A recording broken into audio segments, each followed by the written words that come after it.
کہ محبوب نے فرمایا اونچی آواز میں قرآن بھی نہیں پڑھ سکتی۔ جس عورت کو اونچی آواز میں قرآن پڑھنے کی اجازت نہ ہو، اب یہ والی بال کھیلنا پھر یہ عورتوں کا جائز ہو گیا، وہ بھی مردوں کے ساتھ، وہ بھی لڑکوں کے ساتھ، ڈوب مرنے کا مقام ہے، ڈوب مرنے کا مقام ہے۔ آج عزیزان محترم، اگر کھیل کے نام پر ہم پیسہ حاصل کر کے اپنی بچیوں کو نچانا چاہتے ہیں، اس سے بڑا بے غیرت انسان بھی کوئی نہیں ہوگا۔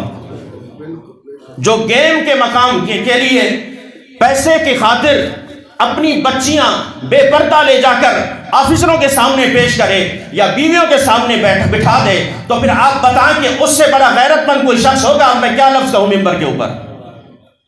اس انتہائی اس فعل کی مذمت کرتے ہیں اور تنبیہ کرنا چاہتے ہیں حکومت وقت کو، ڈی سی صاحب کو، جتنے بھی ارباب اقتدار لوگ ہیں، کہ خدا را اس بے حیائی کو مزید پھیلایا نہ جائے۔